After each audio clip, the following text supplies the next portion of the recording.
Hi, my name is Forrest, and I was terminated by retaliation today from my employer where I worked for 16 and a half years, Jubilee Association of Maryland in Kensington, Maryland.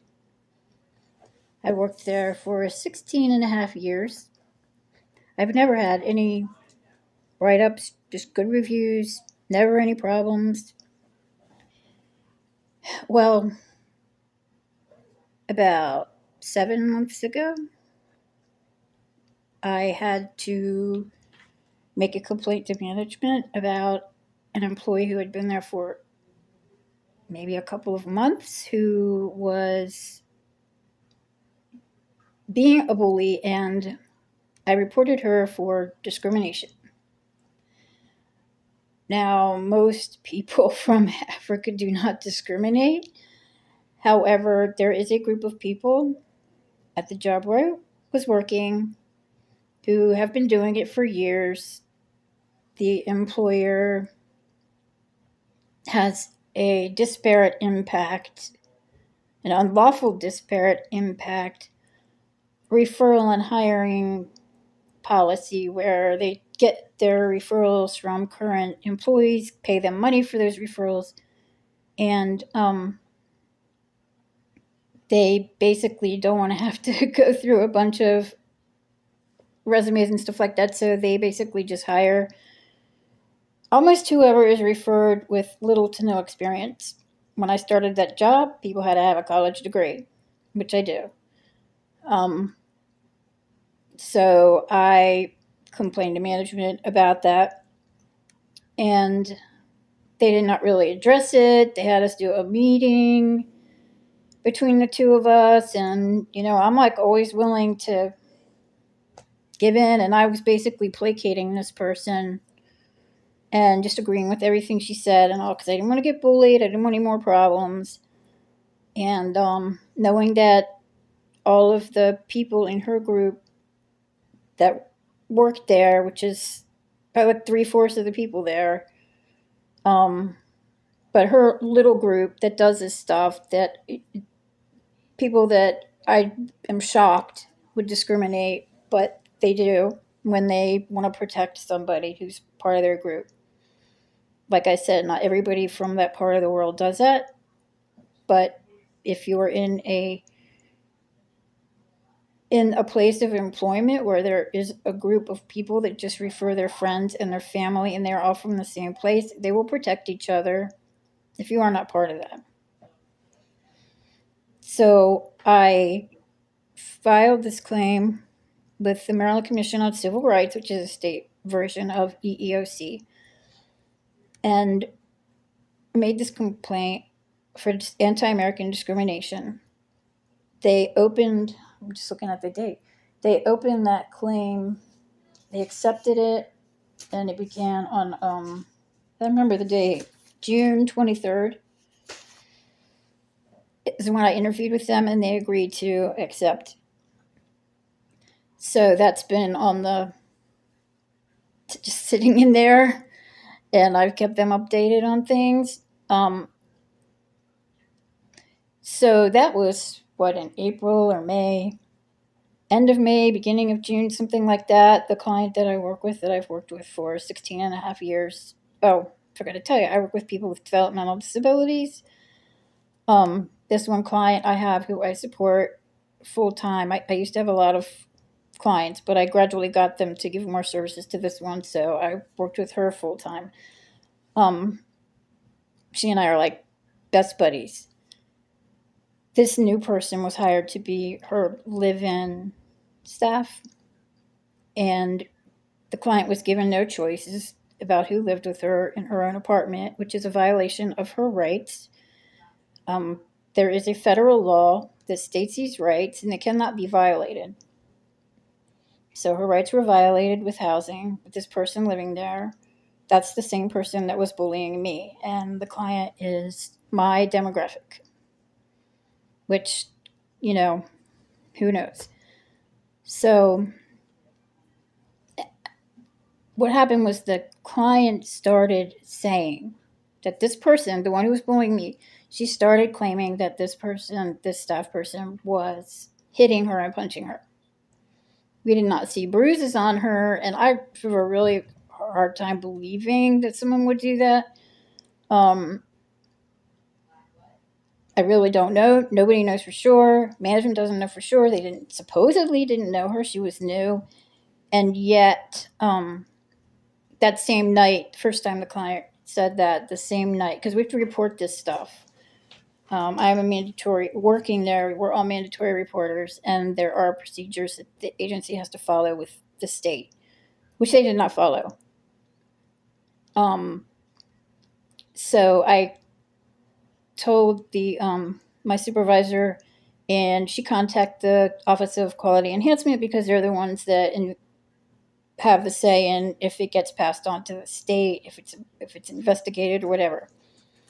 I was told 3 hours after the client made that claim of being hit that the agency decided that it was false and that they were not going to investigate, and I was told not to do an incident report, which I have now found out from the state is not allowed.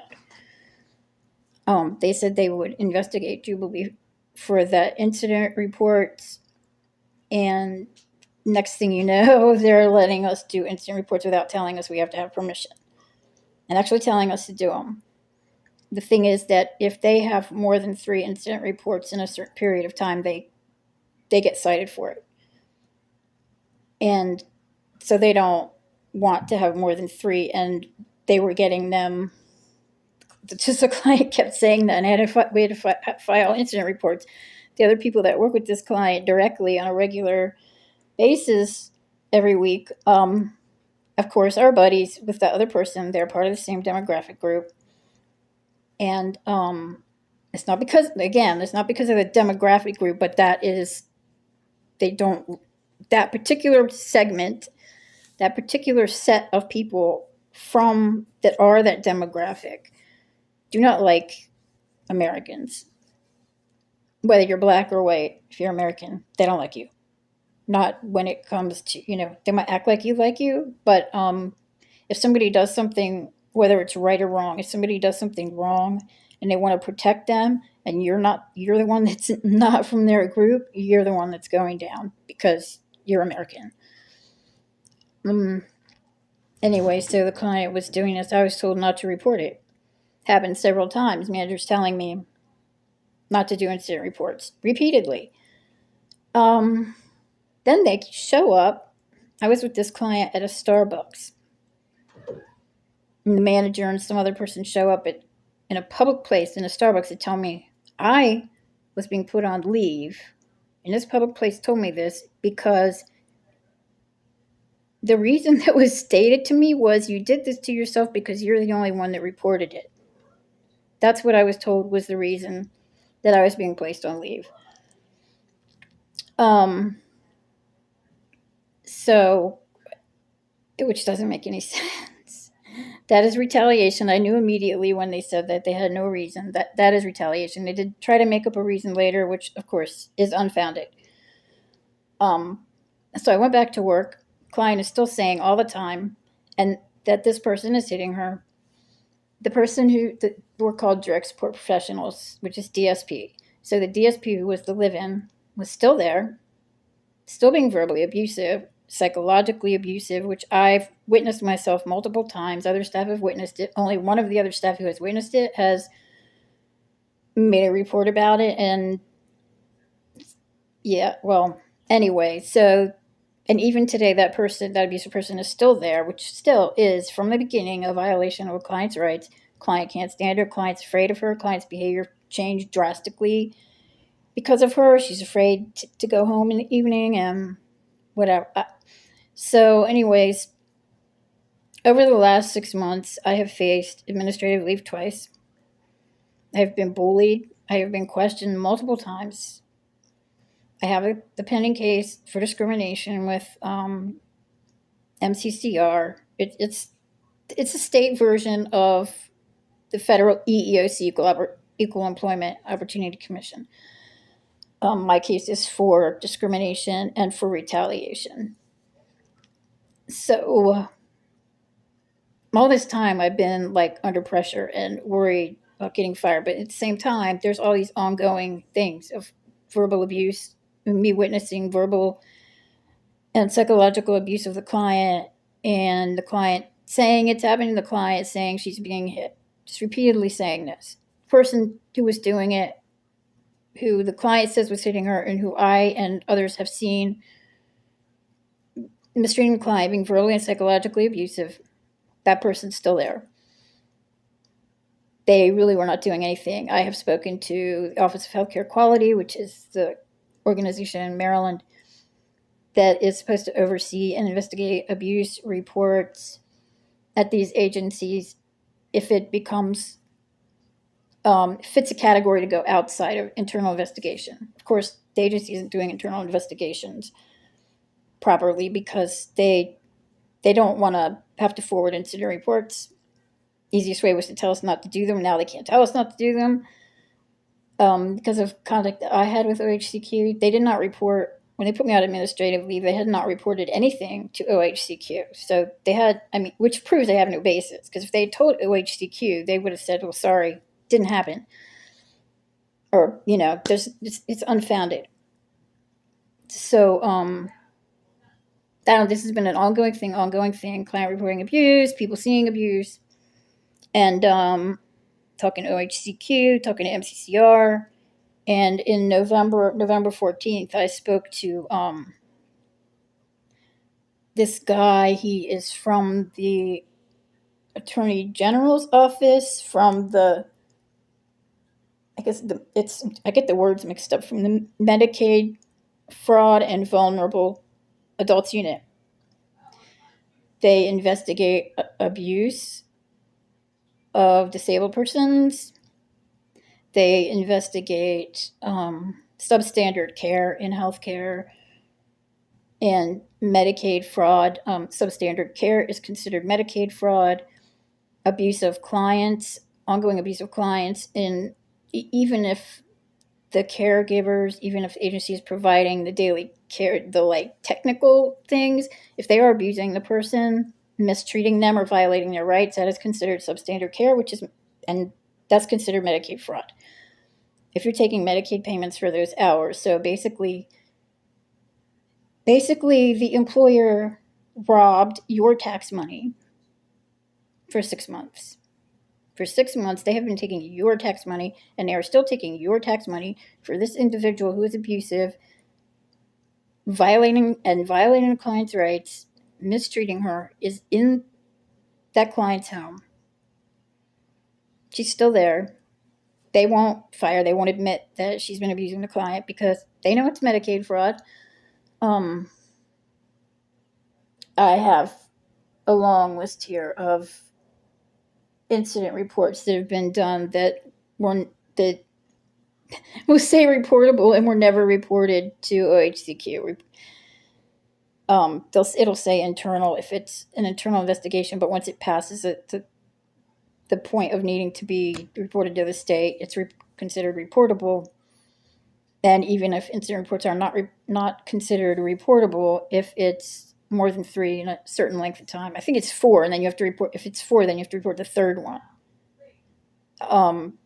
They weren't doing it. They used to do it. They stopped doing it at the point where the client started making allegations of being hit. And I was reporting that. So this has been going on 6 months now. An employee of the agency stood outside of the client's apartment in a hallway. Of course, that's a structural wall. This is a big building, concrete wall. And she heard bits and pieces of me reminding the client not to pick at her skin, because the client picks at her skin and gets infections and then has to go to the doctor. And I reminded the client that if she picks her skin and it gets infected, she has to go to the doctor. Also, the client was wanting to hurry and there were things to do, and I was encouraging her to, wash her hands and have her lunch so she could go. So now the employer is trying to say that I was verbally abusive because somebody heard me talking about those things to the client from outside of an apartment in the hallway, not even in the room with us.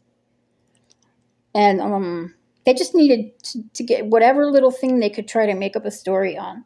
So do you think that reminding a person with an older adult with dementia and the mind of a 4-year-old,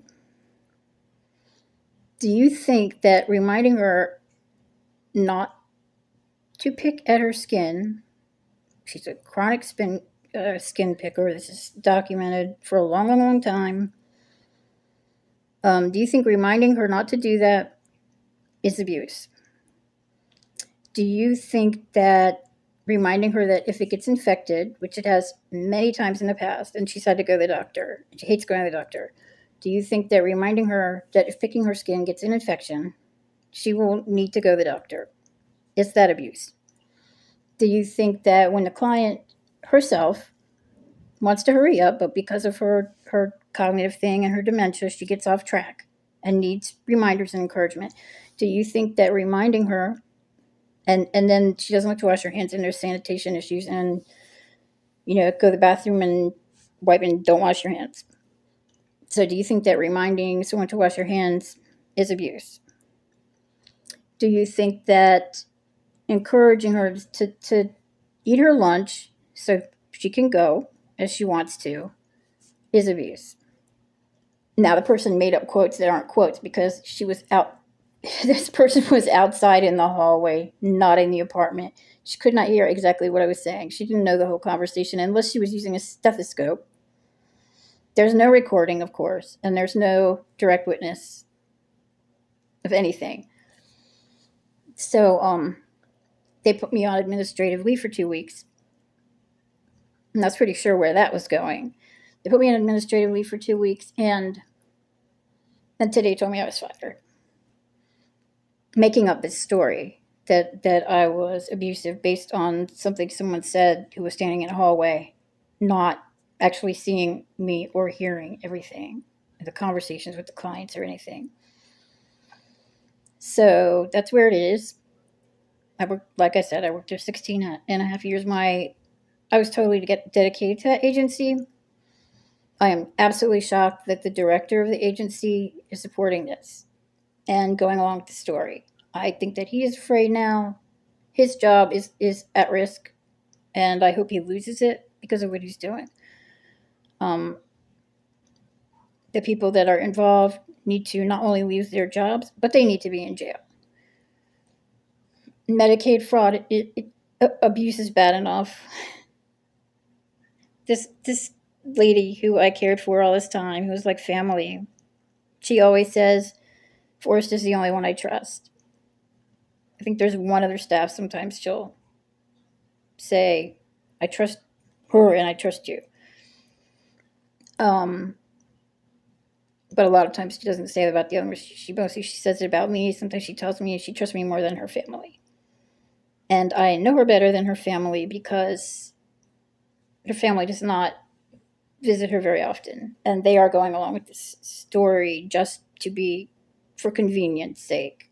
They don't want it to affect the client's services because the client isn't even allowed to stay in their house. The client is allowed to go to their house for 3 or 4 hours on Thanksgiving and on Christmas and on her birthday. And that's a terrible situation too. The client cries frequently because she misses her family. And given that I'm the person who she feels the most supported with and she trusts the most,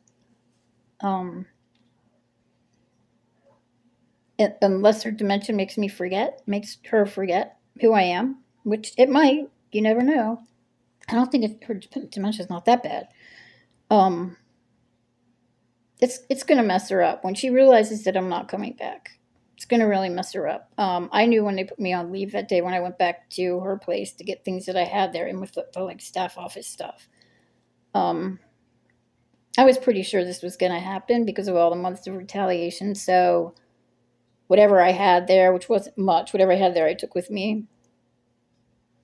They owe me at least 200, maybe 300, probably not 300, but at least 200 something dollars for custodial funds, because they would not give me a custodial check for this client. I was using my own money for her activities, taking her out the places she wanted to go. And yeah, they would not pay for her, reimburse me for her activities. They're supposed to give you the check in advance. It comes out of client money. They're supposed to give you the check in advance, and you use that money. You turn in your stuff. They give you a new check. Well, they weren't giving me a check, so I was using my own money.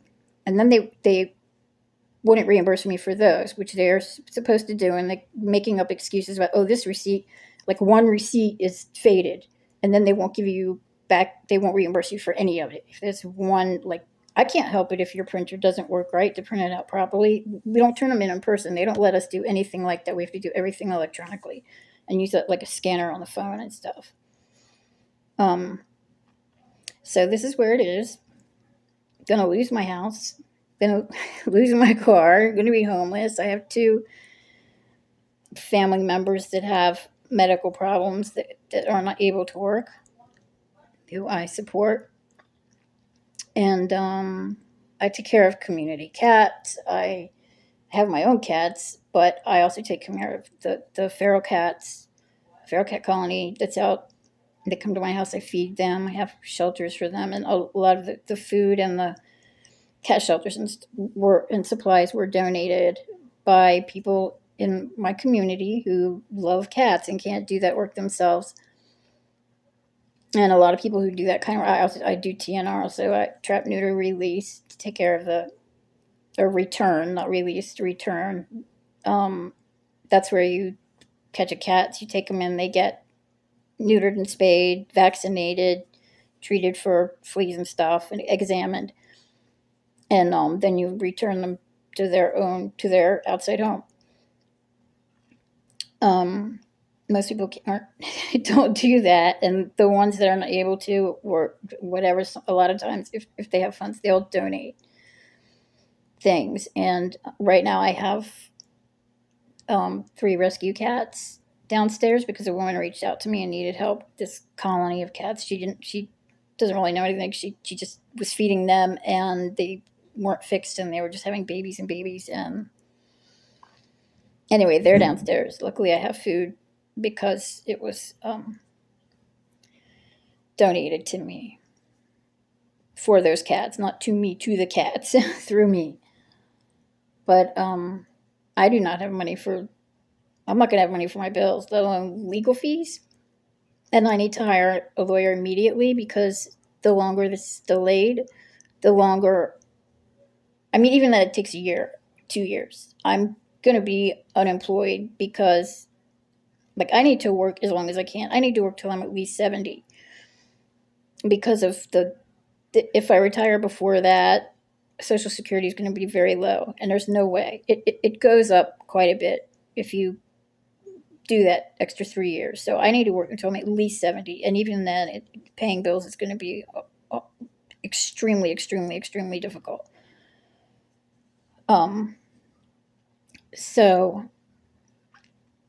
I don't know. I'm seeing losing my home, my family losing their home, not knowing what to do with the animals, losing my car, and I can't get around without a car. And also I have medical problems. My family members have Medicaid, which of course I don't have. My work insurance is now done.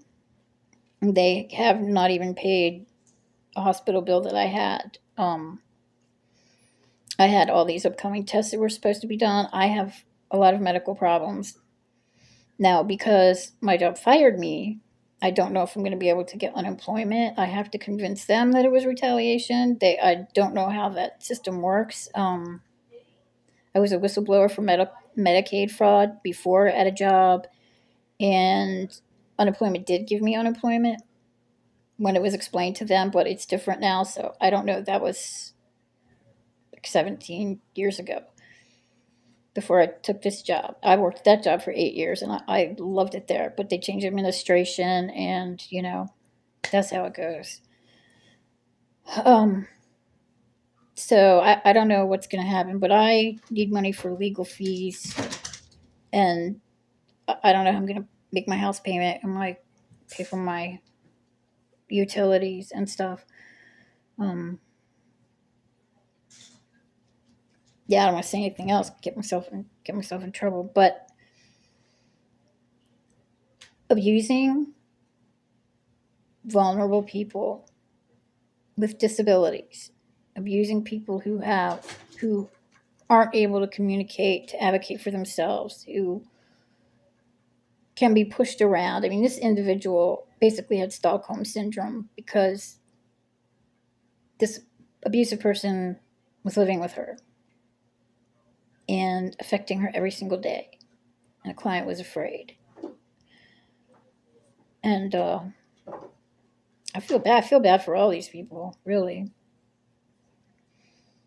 But I feel worse for my family, and I feel bad for these cats, which I feel bad for anyways. You know, it's the middle of winter. It's absolutely freezing outside, and a couple of days ago, I went out in like it was gonna snow soon, and it was raining, starting to turn to snow, and I was outside for 2 hours between 10:30, well, an hour and a half between 10:30 and midnight, trying to trap some cats to help this lady who didn't know what to do with all the cats that were mating.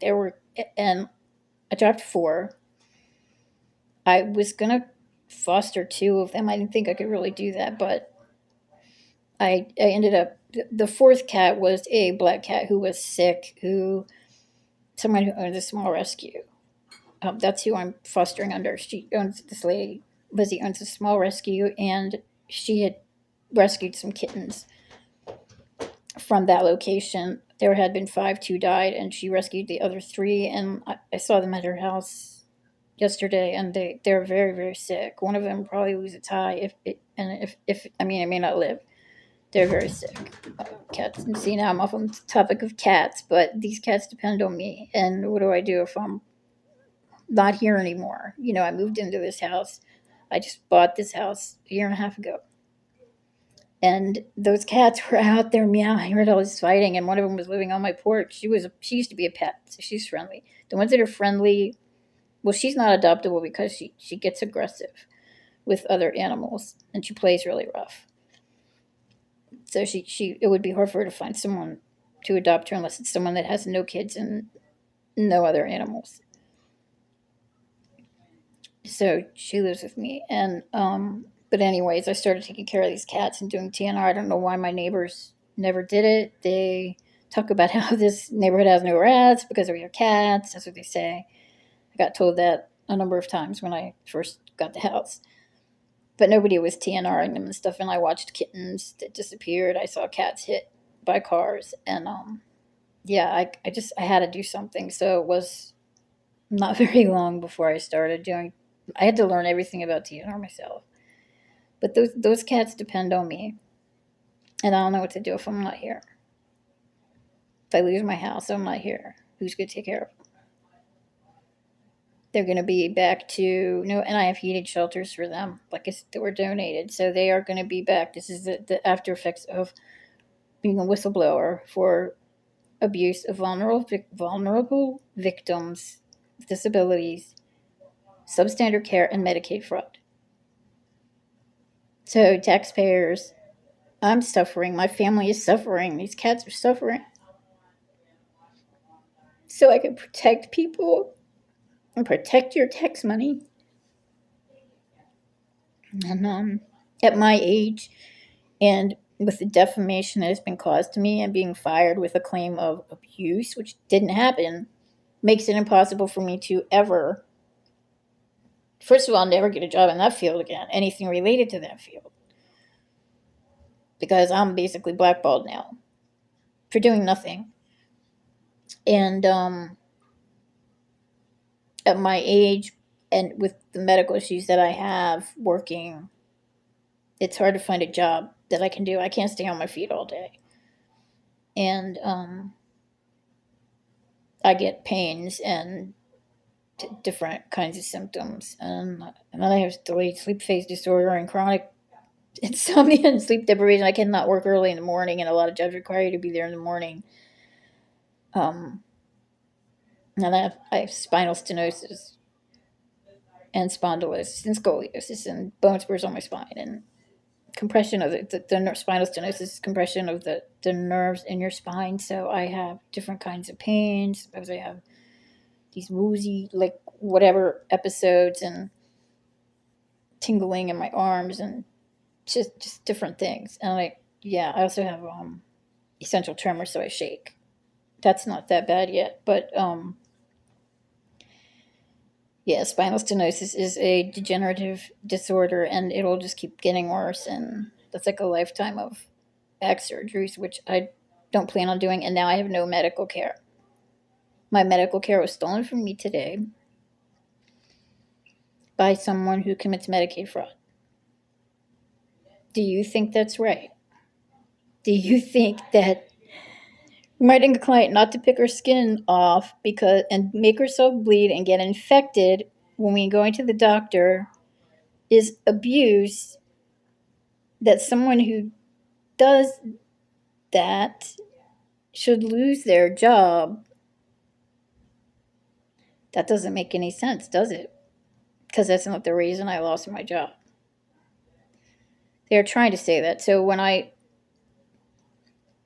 got off of this video call with the executive director and the HR director, and I knew as soon as I saw her name on the thing that they were firing me. But I was pretty sure they were going to 2 weeks ago. Just been waiting for it because I knew eventually they would if somebody didn't do something about what their cover ups and whatever,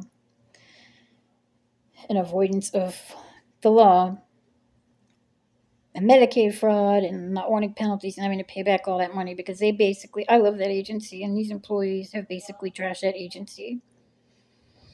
But I had emails already drafted knowing what was going to happen. I had emails already drafted to state legislators, county council also, and those I told them I was going to send those emails as soon as we got off, and as soon as we got off I sent those emails. And but I don't know what to do. I was protecting people and protecting your tax money. So gee, I wonder what yeah, I can't stand Donald Trump. Sorry, it's hard to not get political. He wants to save some money. Come help me, because I was trying to help you save it.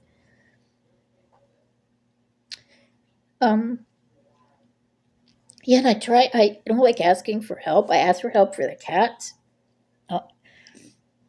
Because I can't, they can't help it, and I want to help them, but I didn't have these resources before. And definitely I'm not going to have them.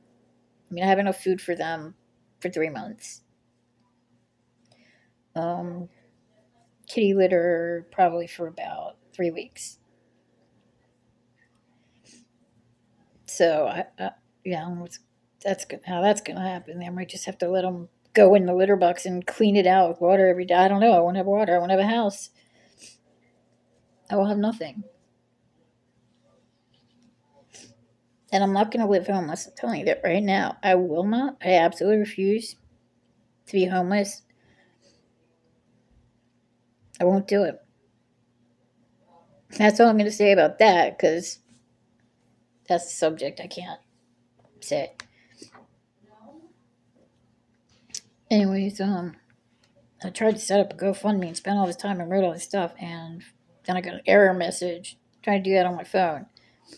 So I believe that is completely lost, and I have to start it all over again, which is really annoying. Maybe they don't like somebody mentioning Medicaid fraud on there for some legal reason. I don't know. But I have to do that over again. I really want to ask for help. I don't know what to do. I have to pay a lawyer. In the old days, you could find lawyers that worked on contingency, but not really anymore. When I had the legal stuff with my old job for their retaliation, they did some really horrible things for reporting them for Medicaid fraud. I ended up having to file a lawsuit myself. I had a 3-year statute of limitations, and I spent that whole 3 years studying labor law and whistleblower laws on my own. And that cost them some money. I didn't get much of it, but I didn't give any of it to a lawyer because I didn't have a lawyer. No one would take the case because they didn't realize it that I didn't realize till the end that it was considered a government contractor, so they had to file it. And the laws are different now, but back then, it was a long, long, long time ago. Back then, the way the laws were, they were considered a government contractor, so they had to follow those laws. And it's crazy because their lawyers kept trying to trip me up and stuff, and they couldn't. And I didn't want to. We were in a settlement hearing. I didn't want to, without a lawyer, go to trial without a lawyer. That I couldn't do because you have to call witnesses and stuff like that. I had a bunch, but I could not do that on my own. And I didn't think about, maybe talk to some lawyers and let them know, okay, if I get an offer for settlement, that just decline it and call the lawyer to decline it. So I didn't think to do that. I was stupid. Now I know better, but it did cost the agency a lot of money. Their lawyers cost a fortune. I'm telling you, don't ever file a lawsuit if you don't know that you can win, because you will pay the other person's legal fees. So anyway, I don't know what to do. It's people like me whistleblowers that protect people. It's whistleblowers that keep people from defrauding the government of your tax money, which, as you know, happens every day.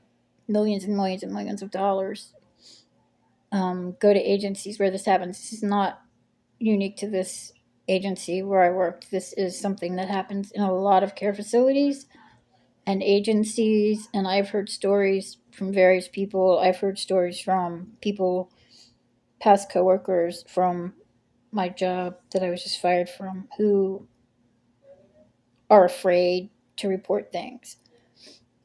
They've been told that they would lose their jobs, basically, if they reported anything, if they filed incident reports. So they don't know what to do either, and they do not want anybody to know who they are. They're not going to testify. I have one person who witnessed directly right in front of her severe verbal psychological abuse of this individual and reported it. The others won't report it because, like I already said, but this one will testify with me. So at least there's her. But some of these people will lie. They will lie right to your face. They have no qualms about lying to protect themselves or someone in their little group. Well, I don't have anything else to say. I just needed to get this out there. If you have loved ones in these in the care of these places, you need to watch like a hawk. You need to investigate those agencies yourself.